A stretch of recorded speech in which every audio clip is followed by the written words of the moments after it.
सौगंध मुझे इस मिट्टी की, मैं देश नहीं मिटने दूंगा। सौगंध मुझे इस मिट्टी की, मैं देश नहीं मिटने दूंगा। मैं देश नहीं मिटने दूंगा, मैं देश नहीं झुकने दूंगा। सौगंध मुझे इस मिट्टी की। मेरी धरती मुझसे पूछ रही, मेरी धरती मुझसे पूछ रही, कब मेरा कर्ज चुकाओगे। मेरा अंबर मुझसे पूछ रहा, कब अपना फर्ज निभाओगे। मेरा वचन है भारत मां को, मेरा वचन है भारत मां को, तेरा शीश नहीं झुकने दूंगा। सौगंध मुझे इस मिट्टी की, मैं देश नहीं मिटने दूंगा। मैं देश नहीं मिटने दूंगा, मैं देश नहीं झुकने दूंगा। आपदा में अवसर, ये कहना आसान है, सुनने में ये महज 3 शब्द लग सकते हैं। कई को तो ये नारा भी लग सकता है।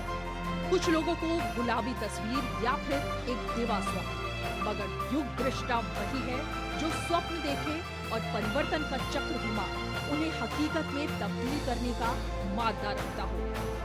लगभग 4.5 दशकों के सार्वजनिक और 2 दशकों के प्रशासनिक कामकाज से जिस शख्सियत ने एक नए भारत की इबारत अपने अनथक प्रयासों से गढ़ी है, वो इस्पाती व्यक्तित्व है प्रधानमंत्री नरेंद्र दामोदर दास मोदी।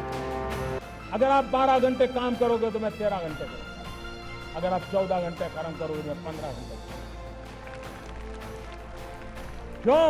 क्योंकि मैं प्रधानमंत्री नहीं, प्रधान सेवक के रूप में आपके बीच आया। मैं शासक के रूप में नहीं, सेवक के रूप में सरकार लेकर के आया हूं। नरेंद्र दामोदर दास मोदी ઈશ્વરના નામે સોગંદ લઉં છું ઈશ્વરના નામે સોગંદ લઉં છું। करीब 13 साल तक गुजरात के मुख्यमंत्री के रूप में विकास के नए प्रतिमान बनाने से लेकर प्रधानमंत्री के रूप में कई कीर्तिमान बनाने की इस यात्रा की एक झांकी दिखाने के लिए हम आपको पहले ले चलते हैं देश की पश्चिमी सीमा पर बसे कच्छ की ओर। 2001 के विनाशकारी भूकंप में कच्छ जितना तबाह हुआ था, वहीं आज के भूकंप के इतने साल बाद कच्छ और कच्छ के लोग एक मिसाल के रूप में सामने आए हैं। और तो और आज देश विदेश में कच्छ के पुनः स्थापित होने की कहानी पेश की जाती है। कच्छ का रण आज देश विदेश में अपनी खूबसूरती के लिए और पर्यटन स्थल के रूप में जाना जाता है, जिसे लोग रण उत्सव के नाम से भी जानते हैं। लेकिन एक रण ने कैसे कच्छ के लोगों की जिंदगी बदली, उसका जीता जागता उदाहरण है कच्छ के भुजोड़ी गांव के श्यामजी भाई वणकर। प्रधानमंत्री नरेंद्र मोदी जब गुजरात के तत्कालीन मुख्यमंत्री थे, तब उन्होंने कच्छ की कला और रण को एक अलग नजरिए से जोड़ रण उत्सव की शुरुआत की और रण उत्सव की वजह से श्यामजी जैसे अनेक कारीगरों को प्रोत्साहन मिला।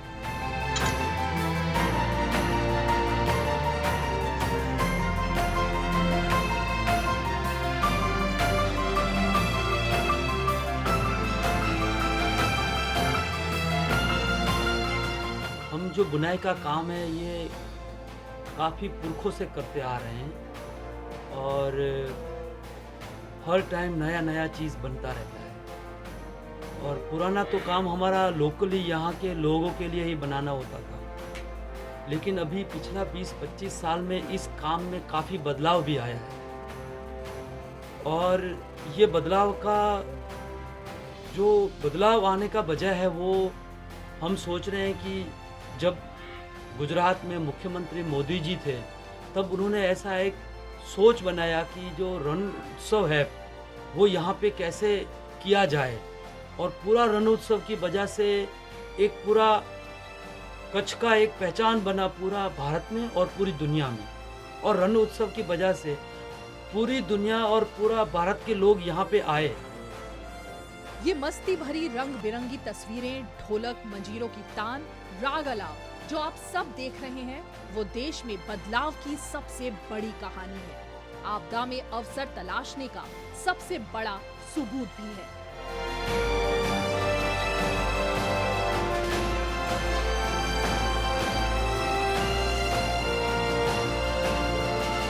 जो हमारा लोकल लोगों के लिए बनाना होता था, यहाँ के रबारी और आहिर लोगों के लिए। लेकिन आज के दिनों में हम पूरा जो बाज़ार को जो चाहिए, नेशनल और इंटरनेशनल को, वैसा चीज़ बनाते हैं।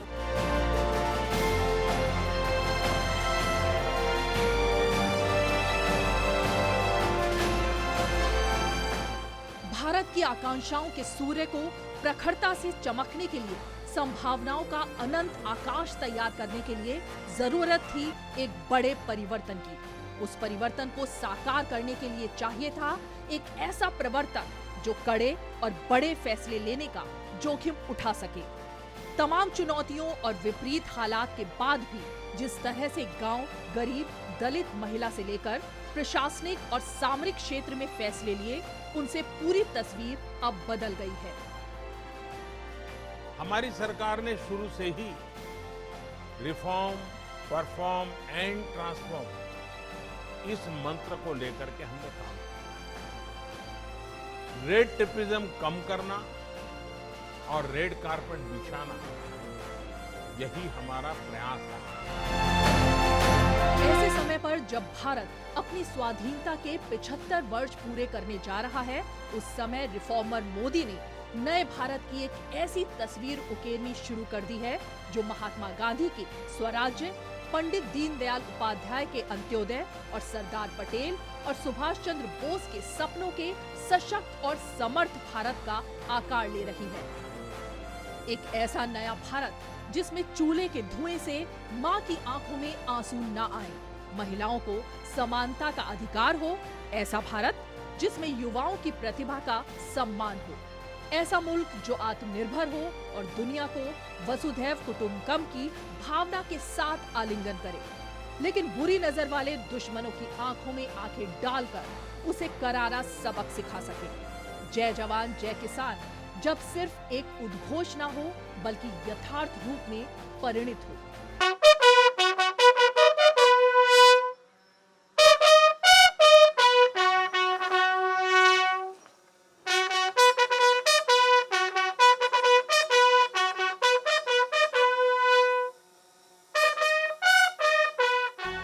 सरहद सुरक्षित है तो ही देश और उसके बाशिंदे भी। दुष्कर इलाकों, खून जमा देने वाली सर्दी, जिस्म को झुलसा देने वाली गर्मी जैसी ना जाने कितनी चुनौतियों से जूझते हमारे देश के जवानों का हौसला बनाने के लिए पीएम मोदी ने परिपाटी ही बदल दी।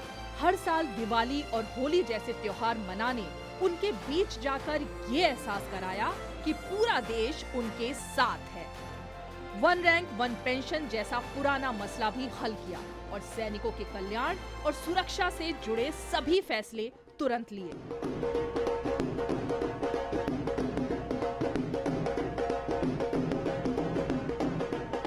जो OROP जो मोदी जी ने या इस गवर्नमेंट ने 30 साल से लेकर 40 साल के बाद इसका अनाउंसमेंट किया, इसके लिए हम उनके बहुत शुक्रिया गुजार हैं। और इससे खासकर वीर नारियों को और जो बाकी भी पूर्व सैनिक हैं उनको बहुत ही फ़ायदा पहुंचेगा। हमारी 42 साल से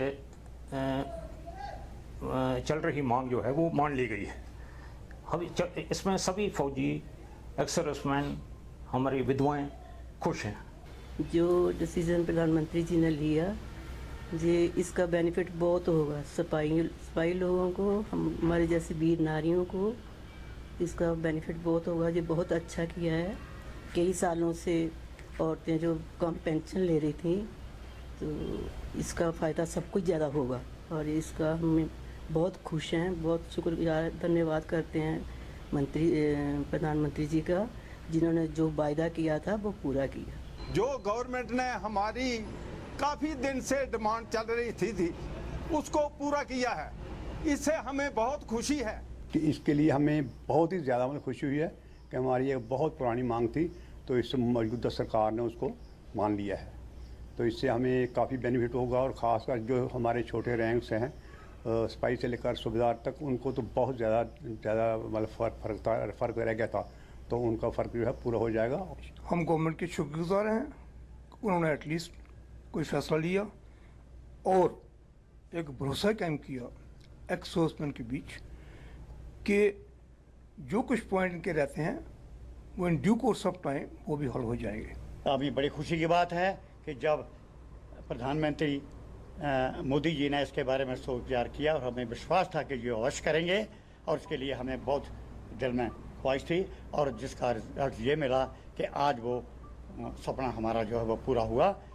परसेंटेज वाइज अगर पूछोगे तो आज की तारीख में 42 ईयर्स के बाद 100%, बिकॉज आई विल ऑल्सो, मेरे को भी पैसा का फायदा होगा, इसको भी फायदा होगा। छोटे और मझोले किसानों की चिंता पहली बार की गई। सबसे पहले तो यूरिया का ब्लैक ना हो और किसानों को लाइन में लगकर महीनों खाद के लिए इंतजार ना करना पड़े, ये सुनिश्चित कराया। नीम कोटेड यूरिया के फैसले ने काला बाजारियों की दुकान बंद करा दी। फसल बीमा योजना से लेकर किसानों के खाते में 6,000 रुपए भेजकर उनकी सामाजिक सुरक्षा का वचन निभाया और बिचौलियों को गायब कर किसान कानून के जरिए उन्हें स्वावलंबी बनाने की दिशा में बड़े फैसले लिए। सुधार हुआ है, ये बहुत ही बढ़िया है, किसानों के लिए दिया है। इससे क्या है कि जो किसान पहले स्वतंत्र नहीं था इतना, और अब क्या है कि वो स्वतंत्र हो गया, वो अपना माल कहीं भी बेच सकता है। पहले क्या है, मंडियों में जाते थे, वहाँ पे जो रेट लगता था उनमें देने के आना पड़ता था। 3 जो अध्यादेश सरकार ने लागू किया है उससे हमारे को कोई दिक्कत नहीं आई, हमको रेट अच्छा मिला, हम अपनी फसल को कहीं भी बेच सकते हैं, हमें को आज़ादी मिली, इसमें कोई दिक्कत नहीं। कृषि कानून अध्यादेश के तहत आज जो आईटीसी ने खरीदी चालू की है, उसके लिए मैं मोदी जी का धन्यवाद करना चाहता हूं कि जिन्होंने यह नियम लागू कर आज किसानों के हित में बहुत बड़ा कार्य किया है। J&K में तो ऐसी कोई सुविधा नहीं थी किसानों के लिए, तो अभी मोदी जी की तरफ से जो ये मिली है तो इसका तो हर किसान फ़ायदा उठाएगा। मुझे लगता है कि उठाना भी चाहिए, क्योंकि पहले जो था हमारे यहाँ साधन कृषि का, तो उसमें हमारी जिनके साथ भी डीलिंग होती थी किसानों की, वो आधा तो मुनाफा उन्हीं को जाता था।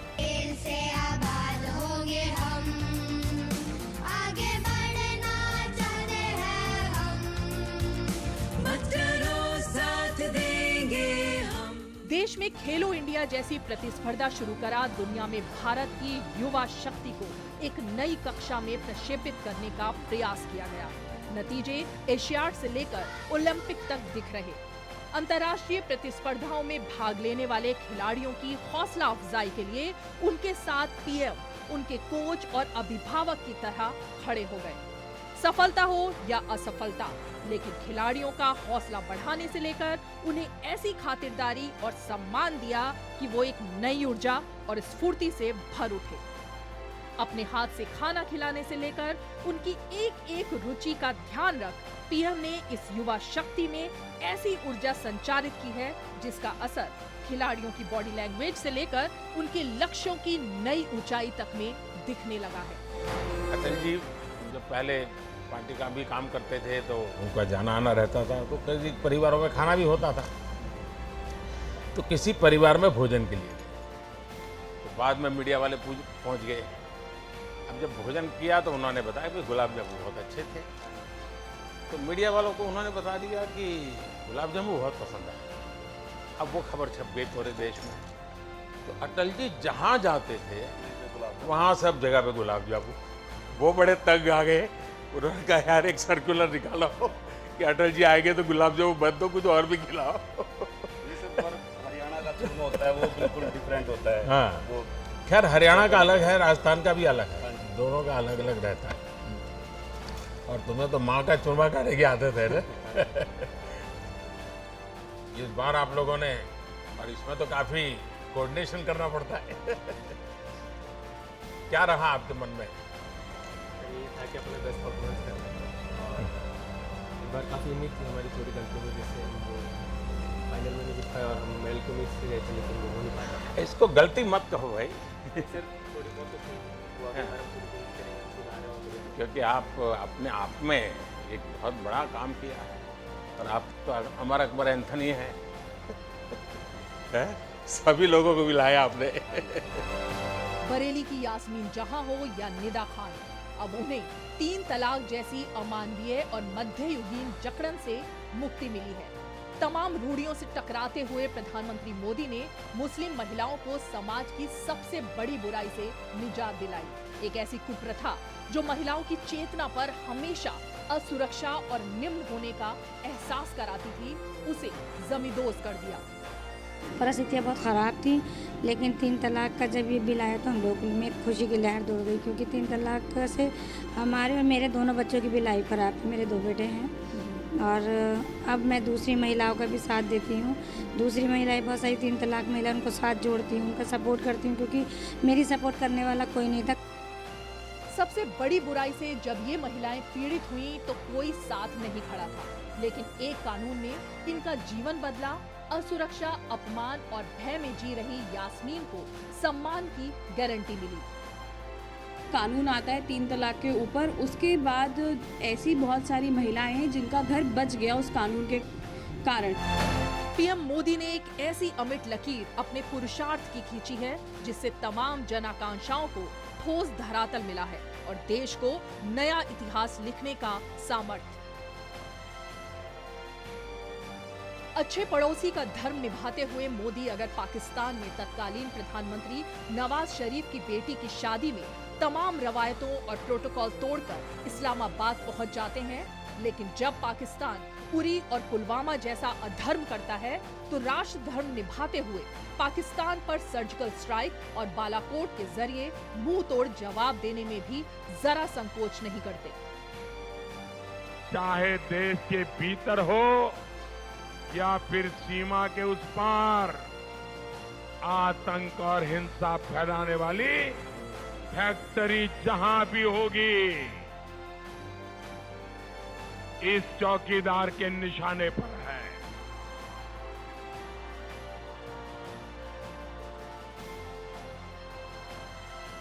भारत को जहां से भी खतरा होगा, हम घर में घुस करके मारेंगे।